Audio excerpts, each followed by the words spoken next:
السلام علیکم دوستو، آج ہم آپ کو بتائیں گے حجاج بن یوسف و حسن بصری۔ سعید بن ابی مروان سے روایت ہے کہ میں پہلو میں حضرت حسن بصری رحمۃ اللہ علیہ کے بیٹا تھا اور آپ مسجد میں کچھ فرماتے تھے۔ اتنے میں دروازے سے حجاج بن یوسف ماں اپنے اردلی کے زرد ہوادار پر سوار اندر آیا اور مسجد میں چار طرف دیکھنے لگا۔ جتنا اجتماع کے حضرت کے حلقے میں تھا اور جگہ نہ پایا، اسی طرف متوجہ ہوا۔ جب قریب حلقے کے پہنچا تو سواری سے اتر پڑا اور حضرت حسن رحمۃ اللہ علیہ کی طرف چلا۔ جب آپ نے اس کو اپنی طرف متوجہ دیکھا تو تھوڑی سی جگہ اپنی نشست میں سے چھوڑ دی۔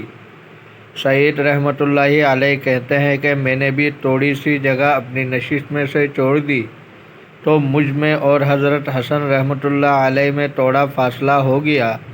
اس قدر جگہ میں حجاج آ کر بیٹھ گیا اور حضرت حسن رحمۃ اللہ علیہ جیسا کلام ہر روز کیا کرتے تھے ویسے ہی کہہ رہے تھے۔ اس وقت بھی کہتے رہے۔ میں نے اپنے دل میں کہا کہ آج حسن رحمۃ اللہ علیہ ویسے کہا کہ دیکھو، حجاج کے بیٹھنے سے کچھ کلام زیادہ کریں گے جس سے اس کی طرف تقریب پایا جائے، یا اس کے رعب میں آ کر کچھ کلام کم کرتے ہیں۔ مگر حضرت حسن رحمۃ اللہ علیہ نے اور دنوں کی مانند ایک ہی سی گفتگو کی، یہاں تک کہ کلام تمام کر دیا اور کچھ پرواہ نہ کی کہ کون بیٹا ہے۔ جب آپ کلام سے فارغ ہوئے تو حجاج نے اپنے ہاتھ اٹھا کر آپ کے مونڈے پر مارا اور کہا کہ شیخ نے سچ کہا اور خوب کہا، لوگوں ایسی ہی مجلس میں بیٹھا کرو اور جو کچھ وہاں سنو اس کو اپنی حلق عادت بنا لو۔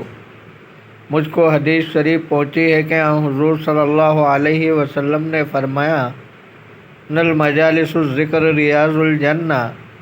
ہم لوگ تو خلق کے انتظام میں مبتلا ہو گئے، ورنہ ان مجالس میں ہم سے زیادہ تم نہ بیٹھتے، کیونکہ ہم کو ان مجالس کی خوبیاں زیادہ معلوم ہے۔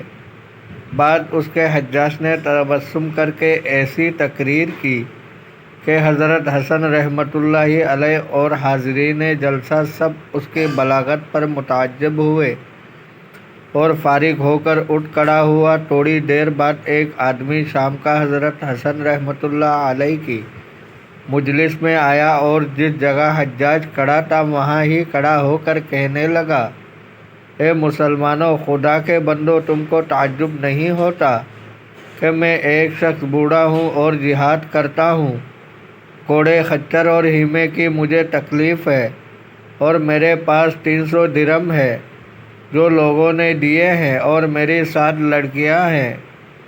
غرض یہاں تک کہ اپنے تنگ دستی کی شکایتی کی کہ حضرت حسن رضی اللہ تعالی عنہ اور سب ساتھی اس پر رحم کرنے لگے، اور حضرت حسن رضی اللہ تعالی عنہ سر نیچے جھکائے تھے۔ جب وہ شخص کلام سے فارغ ہوا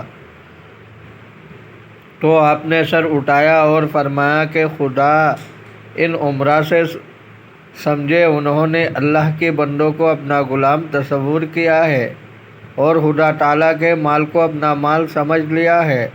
لوگوں سے دینار و درہم کے لیے لڑتے ہیں، جب دشمن خدا جہاد کو جاتا ہے تو خود چمکتے ہوئے خیموں میں رہتا ہے اور تیز سواریوں پر سوار ہوتا ہے، اور اگر کسی دوسرے مسلمان بھائی کو جہاد پر بھیجا جاتا تو بھوکا پیاسا پیادہ بھیج دیا جاتا۔ اس طرح کی بری بری باتیں آپ نے سلاطین کے حق میں کہی اور ان کے عیبوں میں سے کچھ فروگزاشت نہ کیا۔ ایک شخص اہل شام میں کا اٹھا اور آپ کی چغلی حجاج سے جا کر کی اور بعینہ ہی آپ کا کلام نقل کر دیا۔ تھوڑی ہی دیر کے بعد حجاج کا آدمی آیا اور آپ سے کہا، امیر نے یاد کیا۔ حضرت حسن رحمۃ اللہ علیہ ساتھ ہو لیے اور ہم کو خوف ہوا کہ دیکھیے اس سخت کلامی کا کیا نتیجہ ہو۔ ذرا دیر کے بعد آپ تبسم کرتے واپس آئے اور میں نے بہت کم آپ کو ہنستے دیکھا۔ آپ کا دستور ہمیشہ مسکرانے ہی کا تھا۔ جب تشریف لا کر اپنی جگہ بیٹھ گئے تو امانت کی عظمت بیان فرمائی اور فرمایا کہ آپس کی بیٹھنے میں بھی امانت ہے۔ شاید تم کو یہ خیال ہوگا کہ خیانت درہم دینار کے سوا اور کسی چیز میں نہیں، حالانکہ اشد خیانت یہ ہے کہ تم لوگ ہمارے پاس بیٹھو اور ہم تم پر اعتبار کر کے کچھ ذکر کریں، پھر تم اس کو ایک آنکھ کے شعلے سے جا کر کہہ دو۔ میرا حال یہ ہوا کہ جب اس شخص کے سامنے حجاج کے گیا تو اس نے کہا کہ آپ اپنی زبان کوتاہ کریں، یہ جو الفاظ کہیں دشمن خدا خود جہاد کرتا ہے تو ایسا ہوتا ہے، اور جب دوسرے سے جہاد کراتا ہے تو چنی چنا کرتا ہے۔ یہ بات مت کہو، ہمیں اس کی کچھ پرواہ نہیں کہ لوگوں کو تم ہم پر برانگیختہ کرو، اور نہ ہم اس بات سے تمہاری نصیحت کو لگو جانے، مگر آپ کو یہ بات کم کرنی چاہیے۔ پھر حسن رضی اللہ تعالی عنہ نے فرمایا کہ اس طرح خدا نے اس کو دفع کیا۔ دوستو، اگر آپ کو ویڈیو اچھی لگی ہے تو لائک کریں، شیئر کریں، چینل کو سبسکرائب کریں۔